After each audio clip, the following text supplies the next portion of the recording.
In this video, I'm going to be discussing the Cape Entrepreneurship research paper. Cape is an examination that is conducted here in the Caribbean. For the entrepreneurship course, there are 3 papers the candidate is expected to submit. There is paper 1 and paper 2, and there is also a research that the candidate is required to conduct on an entrepreneur.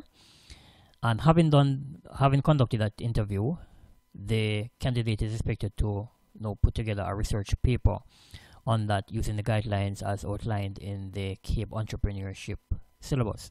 So I'm going to be discussing that in this video. I should also mention that this is part 1 of a 10-part series. In the other videos, I look at general information which covers doing a research. Alright, so let's jump right into the video. Now, this research paper that I'm going to be going through here is for Unit 1 of the Cape Entrepreneurship examination. Point to note is that the candidate is required to conduct an intense interview, as it mentions here, and this is with an entrepreneur. The entrepreneur should be in your locality or in your community, and having done that interview, the candidate is expected to put together a comprehensive report based on that interview.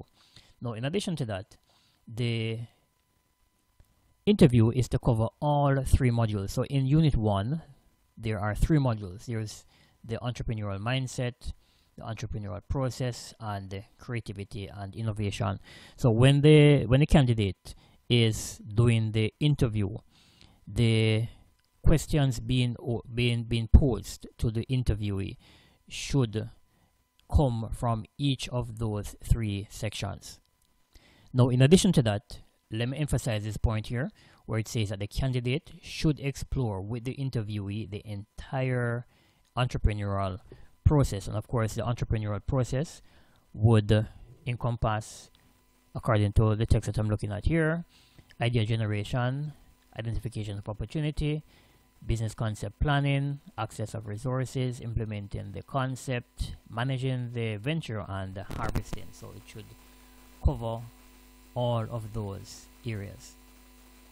Now, in addition to that, it says here that the interview should draw out from the entrepreneur how he or she handles the joint issues of creativity and innovation, especially how these 2 issues were nurtured, managed, and protected.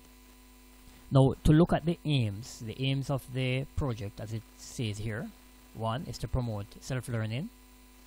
And self-learning, according to teachmint.com, it says here that self-learning is a skill that helps individuals in learning and understanding things on their own. It further states that it is defined as the process of gathering information, processing it, and retaining it without the assistance of another person. Furthermore, it states that it is the learner's obligation to learn and retain knowledge without the assistance of another human resource. Of course, for your Cape Entrepreneurship research paper, you will have your instructor who will give you some overview and general assistance in completing this process. Further, it says that another aim is to allow teachers the opportunity to engage in the formative assessment of their students. It also allows or should allow students to enhance their understanding of the nature of entrepreneurship, allow students to display evidence of careful observation and some degree of originality in their work. Also, the aim is to allow students to analyze business information gathered and make practical decisions. And finally, to explore more fully some areas of the unit which may not be assessed adequately in the external examination. So those, there you have it. Those are, 6 aims, that are mentioned by, in the syllabus here.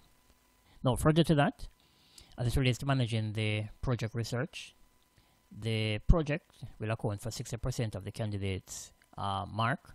Of course, one has to factor in the timeliness of the project, and there is a word limit. So the candidate should submit no more than 1,500 words, and this is not including the bibliography, charts, graphs, tables, or any other thing that is a part of the research.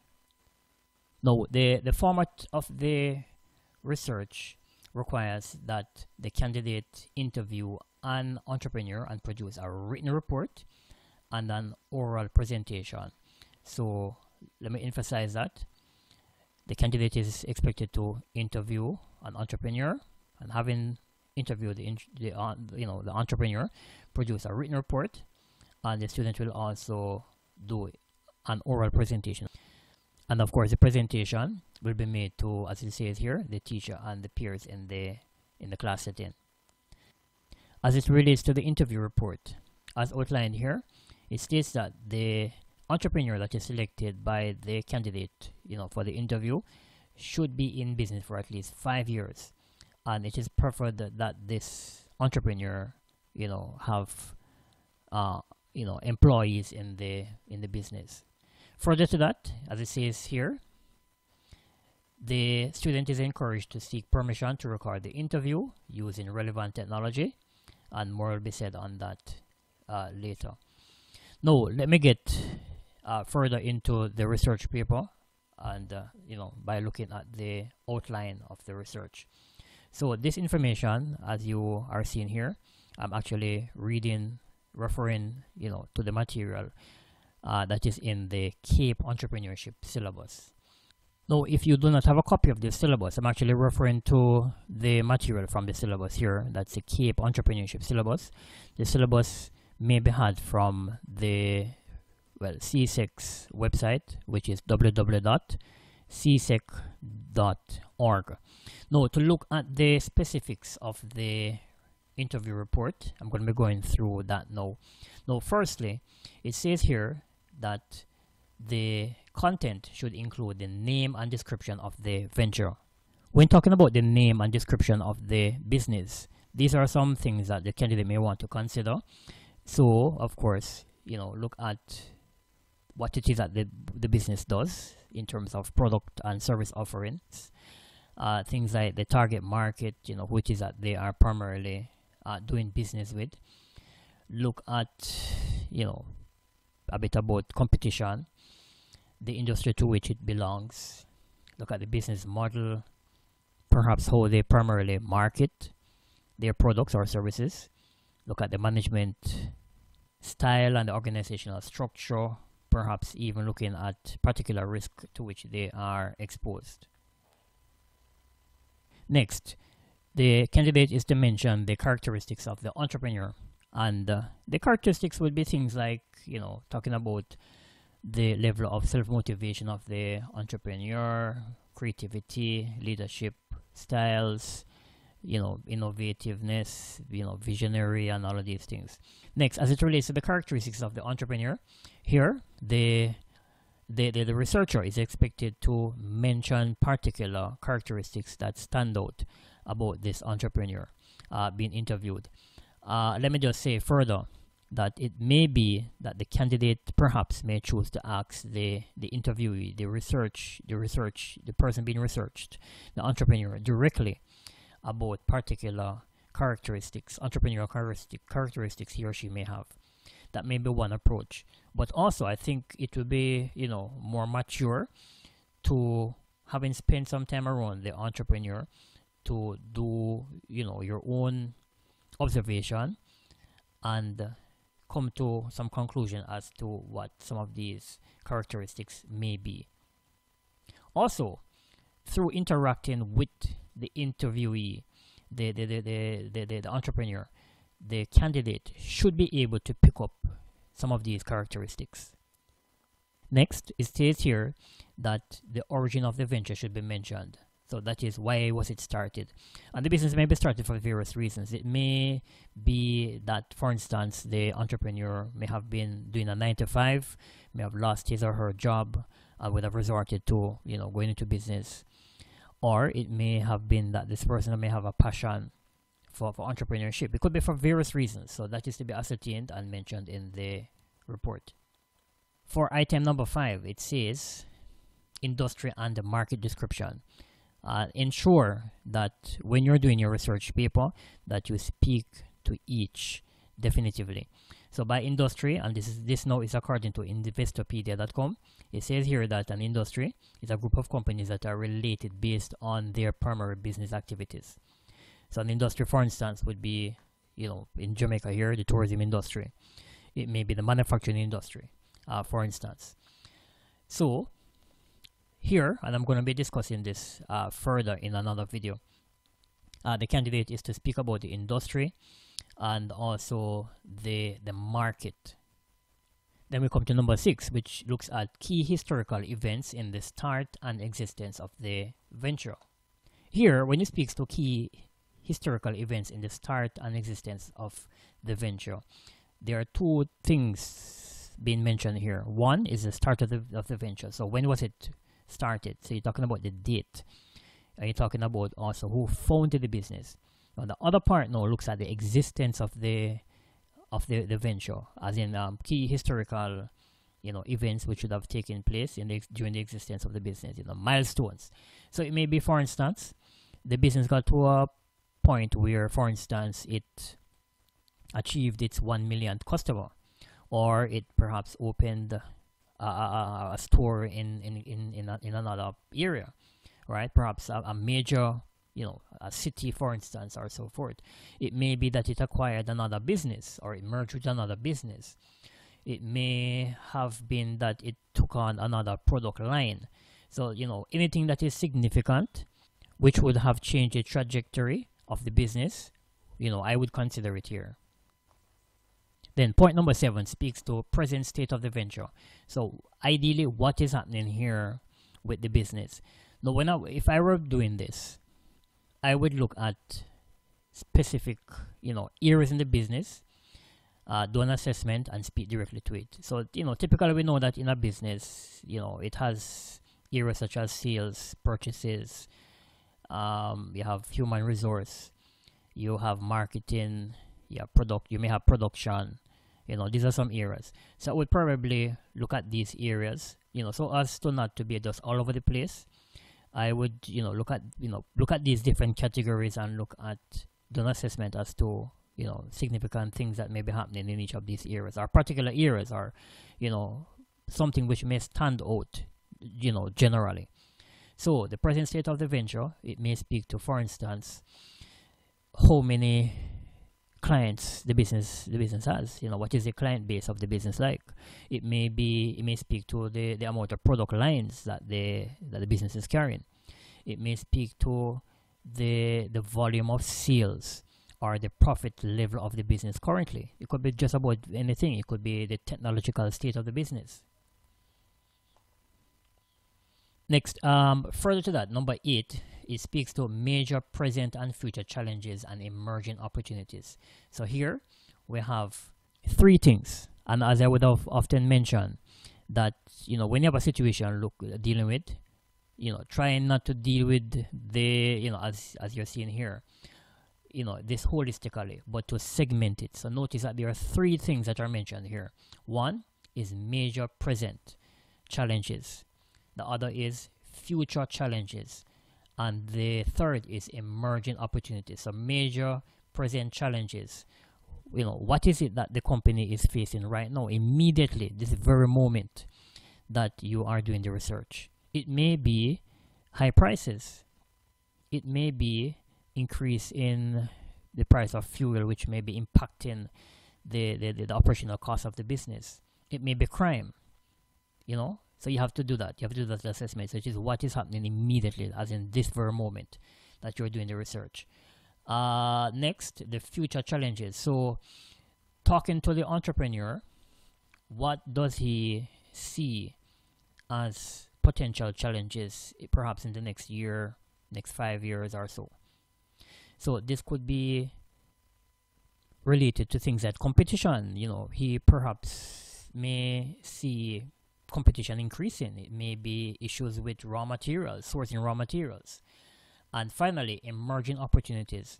Next, as it relates to the present state of the business, again, an assessment will have to be done to see, what is happening with the business at this very moment. So here, the candidate may want to look at things like the current size and the scale of the business. And this may be measured by the amount of employees or the revenue of the business. It may be the current market size. It may be that the business, for instance, has 25% of the market share or 50% of the market share or whatever percent. It may be to look at the financial performance of the company. So you look in here now at revenue, profit, and the growth rate at which the business is growing. Or it may be other things like the product or the service offering. So what is it that they are selling this very moment. You may also want to look at technological capabilities of the company or the current legal and regulatory compliance that the business is meeting. Or what about the marketing and the branding strategies that the company may be using.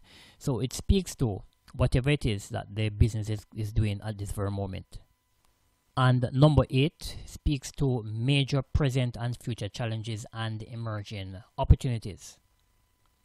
Now notice that this is threefold. So as I normally recommend to persons, you have a situation like this, it's best not to bundle everything, but to segment the information. So you have 3 things here, 3 components of the whole working with. So 1, you are to speak about the major present challenges. So what are the significant challenges that the business is facing this very moment? Next, talk about the what is envisioned as future challenges. So what the company may experience, let us say, in another year or year and a half or year or 2. And thirdly, emerging opportunities. So as it relates to major present challenges, it may be things like marketing challenges. It may be the cost of shipping, for instance, which is impacting the final price, the retail price that the entrepreneur has to pass on to his or her customers. It may be sourcing labor. It may be related to marketing, for instance. Or it could be the economic conditions or competition. It could be just about anything, regulatory changes. And as it relates to future challenges, it is, what does the entrepreneur envision to pose a challenge in another year or within the next year or 2. And these may be things like crime. It may be inflation. It may be shipping costs, logistics issues, regulatory changes, environmental factors. It could be just about anything. As it relates to emerging opportunities, again, what is it that the entrepreneur is seeing that is coming to the fore slowly? So you hear about it, and it may be that we are expected to transition as it relates to perhaps some new law, some regulatory law that may have been passed, for instance. Like, for instance, years ago, prior to the legalization of cannabis in Jamaica, when that was to be introduced, that would have been an emerging opportunity for those persons who had an interest in going into that area. Let us say that the entrepreneur is operating in a community or in a neighboring community to, let us say, where an area where a hotel is going up, a massive hotel is going up. Then it is highly likely that the population in that area is going to swell. That is a residential population, and that may in and of itself be an opportunity to the entrepreneur, because if the residential population swells in that area, then what is going to happen? He's going to have the possibility of greater customers will be available to him or her. And number 9, the analytical questions for the reader to use as they conduct the interview. So you doing the interview, you're expected to put together your questions that you would like to ask the entrepreneur. And again, as I would have mentioned before, that the questions will be based on all 3 areas of Unit 1. So you're looking at the entrepreneurial mindset, you're looking at the entrepreneurial process, you're looking at creativity and innovation. So the candidate is expected to go through, make sure that based on the aim and objectives of the research, that there are adequate questions from each sections which will enable the entrepreneur to be appropriately engaged. Now, point number 10 says how findings impact students' attitude, behavior, and inspiration towards venture creation. So here again, there are multiple points here. So one, how the findings impact the students' attitude. So as I would have mentioned to persons previously, going into the research, it is highly likely. I'm thinking that the student may be motivated to research a particular topic based on certain lingering questions that he or she may have, or have had, that the individual wishes to answer. And so that would really drive the individual now to do an investigation in that particular area. Now, having done the research, let me just back up here a bit. So prior to doing the research, the individual may have had a particular perspective or idea or view on what it is that he or she is seeking to research. And then having done the research, how would this new knowledge have changed the perspective of the individual? So looking at what did you think before, and now having done the research, what do you think now? That would speak to how the findings would impact the individual, as in you, the researcher, and it impacting you in terms of your attitude. So how do you feel about it? Your behavior, what will you be doing now? Inspiration. How will you be, are you driven to go into entrepreneurship? Are you, uninspired? Do you change your mind? Do you now have a different perspective about it? You're no longer interested? These are things that, should come out here, as it mentioned in number 10. And finally, it says, conclude with a presentation reflecting on what you learned from the experience of interviewing the entrepreneur and researching and writing the interview report. So yes, the candidate is to include a conclusion. That is what it speaks to. And I will mention this more in detail in one of the videos in this series, looking at conclusion. Alright, so I hope that this video has been able to give you a better perspective on what is required of you in this Cape Entrepreneurship research paper. And I'll invite you to check out the other videos in the series. Until next time, take care.